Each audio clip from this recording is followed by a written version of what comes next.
नमस्कार दोस्तों, स्वागत है आपका मेरे चैनल में। मैं आशीष सिंह। आज Kubernetes zero to hero part 2 में हम डिस्कस करेंगे क्यूबरनेट को हम लोकली और क्लाउड पे कैसे सेटअप कर सकते हैं। इससे पहले पार्ट 1 में हमने डिस्कस किया था क्यूबरनेट बेसिक्स के बारे में, उसकी हिस्ट्री के बारे में और बेसिक कोर कॉन्सेप्ट्स के बारे में डिस्कस किया था। उसको आप पहले देख लें, उसका मैं लिंक डिस्क्रिप्शन और आई बटन पर दे दूँगा। तो चलिए शुरू करते हैं। तो मैंने एक डॉक्यूमेंट बना रखा है आप लोगों के लिए, तो मैं आपके साथ शेयर कर दूंगा, आप लोग देख सकते हैं। तो क्यूबरनेट को लोकली इंस्टॉल करने के लिए फर्स्ट मेथड है मिनी क्यूब। मिनी क्यूब क्या होता है? डॉकर के अंदर चलता है, कंटेनर के अंदर चलता है और उसके अंदर ही पूरा क्लस्टर क्रिएट होता है। तो इसके लिए आपका जो प्री रिक्विजिट होगा, उसके लिए आपको या तो हाइपरवाइजर हो या वर्चुअल बॉक्स हो या फिर आपके सिस्टम में डॉकर इंस्टॉल हो। तीनों में से किसी भी चीज़ में आप मिनी क्यूब इंस्टॉल कर सकते हैं। ठीक है, तो हम लोग मिनी क्यूब इंस्टॉल करेंगे और क्यूब CTL जो क्यूबरनेट का CLI है उसके बारे में देखेंगे।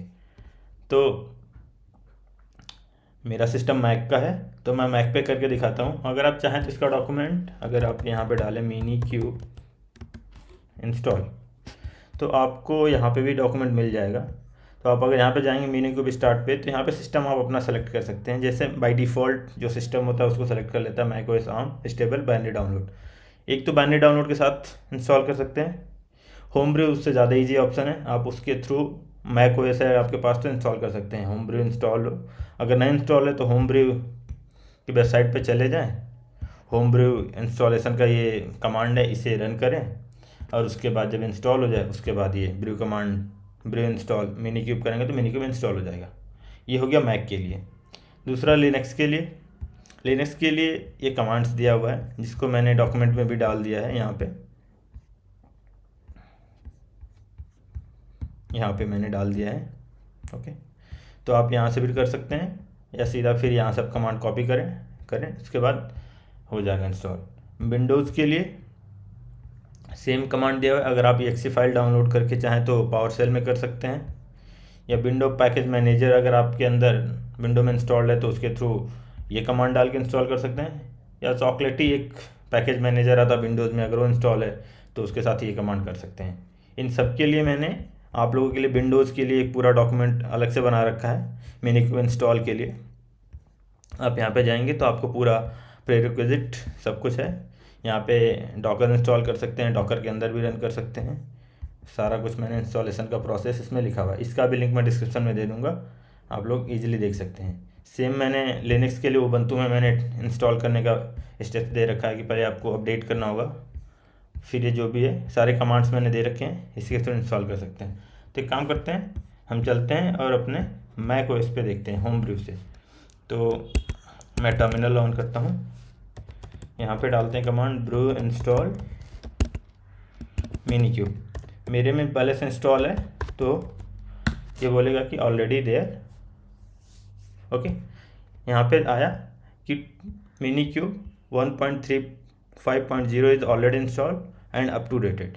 अगर हमें री इंस्टॉल करना है तो हमें ये कमांड देना पड़ेगा। तो मैं री इंस्टॉल नहीं कर रहा, पहले से इंस्टॉल्ड है।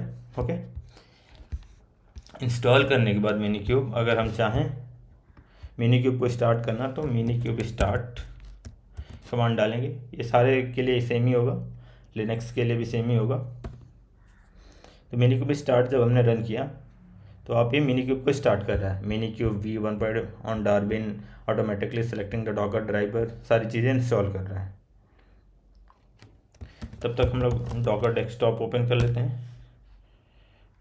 डॉकर डेस्कटॉप ओपन नहीं हो रहा है तो एक काम करते हैं, हम एक नया विंडो ओपन कर लेते हैं और यहाँ पे मैं आपको दिखाता हूँ ये डॉकर के अंदर रन होता है। तो डॉकर PS, अगर आपको डॉकर आपके सिस्टम में इंस्टॉल नहीं है या डॉकर के बारे में आप सीखना चाहते हैं तो इसके लिए मैंने एक पूरी वीडियो सीरीज़ बना रखी है, उसका लिंक मैं डिस्क्रिप्शन में दे दूँगा। आप चाहे तो पहले डॉकर इंस्टॉलेशन और के बारे में देख सकते हैं इसको देखने से पहले। ये देखिए यहाँ पे क्या हुआ, यहाँ पे आ गया हमारा सिस्टम पे इंस्टॉल हो गया। यहाँ पे दिख रहा है आपको नेम मिनी क्यूब। अगर मैं इसको थोड़ा बड़ा करूँ तो आपको ज़्यादा बेटर दिखेगा। यहाँ पे दिख गया, नेम की जगह पे मिनी क्यूब आ गया। ओके, तो आप ऐसे डॉकर मिनी क्यूब को इंस्टॉल कर सकते हैं और इसको स्टार्ट कर सकते हैं। ओके, अभी हमने मिनी क्यूब इंस्टॉल कर लिया, स्टार्ट कर लिया। अगर हम इसमें कुछ रन करना चाहें तो लेट से हम ये एग्जांपल रन करते हैं। एक kubectl से kubectl गेट पॉड्स, ये एक कमांड है क्यूबरनेट का क्लस्टर के लिए, ये आगे हम देखेंगे। इससे बताता है कि कितने सारे सिस्टम्स रन हो रहे हैं, कितने पॉड्स रन हो रहे हैं। तो यहाँ आ रहा है no resource found in the default namespace. तो हम काम करते हैं, एक डिप्लॉयमेंट क्रिएट करते हैं और देखते हैं कि क्या क्या चीज़ें इसमें इंस्टॉल्ड है। अभी हमने डिप्लॉयमेंट कर दिया। अगर अभी हम फिर से पॉड्स करेंगे तो यहाँ पे आ रहा है कि माई ऐप रनिंग। ओके, तो आप ऐसे देख सकते हैं। ये सारी चीज़ें कर लिया हमने। तो एक क्यूबरनेट इंस्टॉलेशन मिनी क्यूब का इंस्टॉलेशन का हो गया। मिनी क्यूब के कमांड्स में हम फ्यूचर में देखेंगे, kubectl get pods, get nodes, ये सारे नोट्स के बारे में दिया। तो सारी चीज़ें हम आगे kubectl जब देखेंगे तो देखेंगे। ये इंस्टॉलेशन का प्रोसेस था। एक मेथड ये हो गया। दूसरा मेथड अगर हम चाहें, हाँ दूसरी चीज़, आप क्यूबरनेट को डिलीट करना चाहें तो जैसे हमने स्टार्ट बट किया था वैसे ही स्टॉप या डिलीट दोनों होता है। स्टॉप करेंगे तो रन होगा पर इमेज हमेशा रहेगा। अगर स्टॉप करें और मैं यहाँ पे docker ps करता हूँ तो इमेज रहेगा पर ये जस्ट वर्क करना बंद कर देगा। ये स्टॉप हो गया, इमेज अभी भी है। ओके, अगर मैं docker ps-a किया तो स्टॉप कंटेनर यहाँ पड़ा हुआ है। पर अगर इसको आप क्यूबरनेट डिलीट कर देते हैं तो जो स्टॉप कंटेनर है वो भी डिलीट हो जाएगा। तो अगर अब मैं -a भी करूँगा तो इमेज नहीं मिलेगा। तो आप ऐसे स्टार्ट कर सकते हैं, स्टॉप कर सकते हैं और उसके साथ kubectl के साथ चीज़ें एक्सेस कर सकते हैं। ओके, अब चलते हैं मिनी क्यूब के अलावा एक और मेथड है जिसको कहते हैं काइंड। उसके लिए, उसको इंस्टॉल करने के लिए मोस्टली मिनी क्यूब ही यूज करते हैं। अगर हम क्विक स्टार्ट काइंड क्यूबरनेट इन डॉकर, इसको ये बोलते हैं क्यूबरनेट इन डॉकर। तो इसको इंस्टॉल करने के लिए हमें क्या करना है, अगर लिनक्स सिस्टम है तो ये कमांड है, आपको दिख रहा है आर्म और 6486। मैक ओएस के लिए है ये कमांड्स, पावर सेल के लिए है। अगर आप देखें तो नीचे ये गो के साथ में इंस्टॉल हो सकता है। ओके, और ये होम ब्रू के साथ में इंस्टॉल हो सकता है। तो ये काम करते हैं हम लोग ब्रू से करते हैं, इजी होगा। विंडोज़ में आपके पास चोको है तो बड़ी इजीली इंस्टॉल हो जाएगा। मैक पोर्ट के साथ इंस्टॉल हो सकता है मैक में। ओके, तो बहुत सारे पैकेज मैनेजर के साथ हो सकता है। इवन विनगेट के साथ भी विंडोज़ में इंस्टॉल कर सकते हैं। और लिनक्स के लिए एक कमांड दे रखा है उन्होंने, शेल स्क्रिप्ट, तो इसके थ्रू भी आप इंस्टॉल कर सकते हैं। ओके, तो हम लोग चलते हैं अपने सिस्टम पे, इसको क्लियर करते हैं और यहाँ पे पेस्ट करते हैं ब्रू इंस्टॉल काइंड। तो यहाँ पे मेरे में काइंड भी पहले से इंस्टॉल्ड है तो इसलिए बोल रहा है कि ऑलरेडी इंस्टॉल्ड।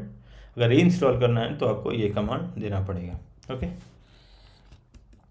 अभी ये भी डॉकर के अंदर चल रहा है तो अगर हमें docker ps करेंगे, नहीं, हम अगर इसके बाद सिस्टम को स्टार्ट करेंगे इंस्टॉल करने के बाद काइंड क्रिएट क्लस्टर करेंगे तो हमारे एक नया कंटेनर क्रिएट हो जाएगा। हमारे एक कंटेनर क्रिएट हो रहा है, इसके अंदर पूरा क्लस्टर क्यूबरनेट का बनेगा।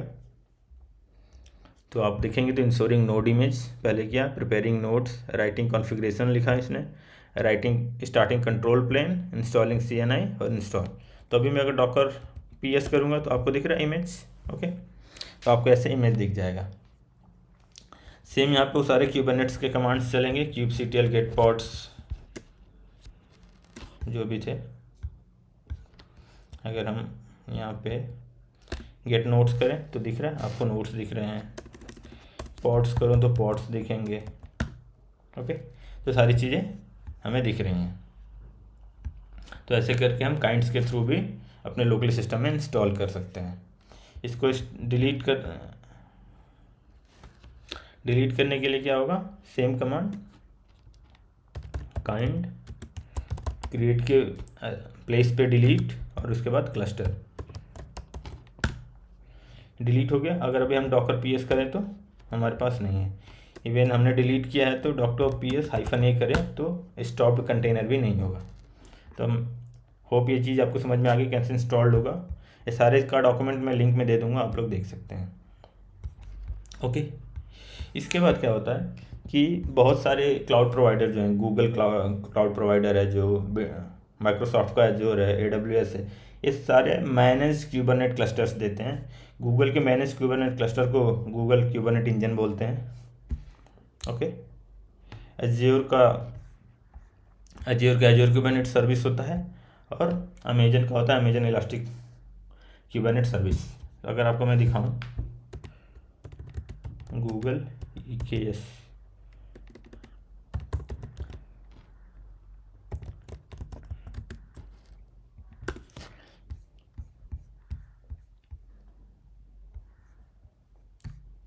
ये रहा गूगल का क्यूबरनेट इंजन।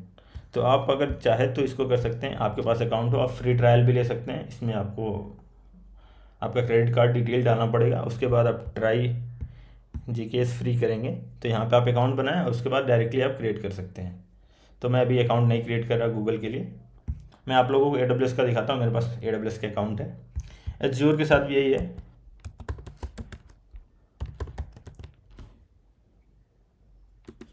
एज्योर क्यूबरनेट सर्विस किया, आप यहाँ पे आएंगे, आपको यहाँ पे भी यही अकाउंट क्रिएट करना पड़ेगा। यहाँ भी आपको अगर बिगनर है तो फ्री ट्रायल मिल जाएगा, और यहाँ से आप गेट स्टार्टेड करके जाके स्टार्ट कर सकते हैं। ओके, पे एज यू गो, तो आप यहाँ से करके ट्राई एज्योर फॉर फ्री करके कर सकते हैं। अब चलता हूँ AWS पे। AWS का अकाउंट है तो मैं आपको दिखाता हूँ। तो यहाँ पे आपको साइन इन करना पड़ेगा और सारी डिटेल्स देनी पड़ेंगी और आप कर सकते हैं। ये हमारा AWS का कंसोल ऑलरेडी लॉग्ड इन है। इसमें मैं सर्च करता हूँ इलास्टिक क्यूबरनेट सर्विस, आपको दिख रहा है पहला। इसको हमने ओपन किया और यहाँ पे आप देखेंगे तो क्या ऑप्शन आ रहा है, क्रिएट क्लस्टर। यहाँ पे गया, हमने क्रिएट क्लस्टर किया। यहाँ पे इसने रैंडम नाम दे दिया, आप चाहे तो नाम बदल भी सकते हैं। क्यूबरनेट का वर्जन कौन सा यूज करा ये बता दिया। यहाँ पे आपने जो रोल क्रिएट किया है वो रोल दे दिया। मैं IMA रोल दे देता हूँ, डेमो रोल, और उसके बाद सबमिट देने के बाद यहाँ पे आप क्रिएट क्लिक करेंगे। हमने क्लिक कर दिया, क्लस्टर हमारा क्रिएट हो गया। अब हम इसको कनेक्ट करके चाहेंगे तो अपने टर्मिनल से kubectl कमांड सारे हैं हम एक्सेस कर पाएंगे। ओके, तो इसको हम बंद कर देते हैं, अदरवाइज हमारे चार्जेस लगेंगे। तो हम इसको मैं डिलीट कर देता हूँ। डिलीट करने के लिए क्या होता है, आपको उसका नाम टाइप करना पड़ता है। यहाँ पे टाइप किया हमने नाम और डिलीट कर दिया। ओके, तो EKS पे ऐसे कर सकते हैं। सेम तरह से आपको गूगल पे भी आता है सिस्टम और एज्योर पे भी आता है, तो आप क्रिएट कर सकते हैं। एक मेथड और है जो हम फ्यूचर में देखेंगे कि हमने EC2 इंस्टांस गए, यहाँ पे कोई इंस्टांस क्रिएट कर लिया हमने, और इंस्टांस के अंदर हम खुद क्यूबरनेट इंस्टॉल कर रहे हैं। ओके, क्यूब एडम से और सारे बाकी चीज़ों से, तो उसके थ्रू भी हम सर्वर पे क्यूबरनेट रन कर सकते हैं। उसको हम बाद में देखेंगे जब नीड होगा। तो इस सारी चीज़ों का कमांड्स मैंने दे रखा है, अगर चाहें तो आप ट्राई कर सकते हैं। इसको मैनेज करने के लिए क्यूबरनेट क्लस्टर को एक kubectl यूज होता है, the क्यूबरनेट CLI for managing cluster. एक लेंस है या पॉपुलर GUI फॉर क्यूबरनेट मैनेजमेंट। ये आपको इंटरफेस दे देगा, जैसे विंडोज़ में आपको आइकॉन्स मिलते हैं वैसे टाइप के दिख जाएंगे। क्यूबरनेट को मैनेज करना आसान होता है। हेल्म क्या होता है, पैकेज मैनेजर है एप्लीकेशंस को डिप्लॉय करने के लिए, ये हम आगे भी देखेंगे। तो इसमें हमने देखा कि कैसे कैसे सेटअप करते हैं, कैसे इंस्टॉल करते हैं, मिनी क्यूब कैसे इंस्टॉल करते हैं, काइंड कैसे इंस्टॉल करते हैं, मैंने मैक में करके दिखा है। बाकी का डॉक्यूमेंट मैंने डाल दिया है लिंक में, आप देख सकते हैं। तो ये सारी चीज़ें हैं, इन्वायरमेंट सेटअप कर सकते हैं। हम नेक्स्ट लेसन में कोर कॉन्सेप्ट क्यूबरनेट के देखेंगे कि पॉड क्या होता है, डिप्लॉयमेंट क्या होती है, सर्विस क्या होती है, कैसे वर्क करता है, ये सारी चीज़ें हम देखेंगे। तो होप आप लोगों को वीडियो पसंद आया होगा। अगर आप लोगों को वीडियो पसंद आया तो इसको लाइक करें, शेयर करें, सब्सक्राइब करें। Thank you for the watching. Have a nice day.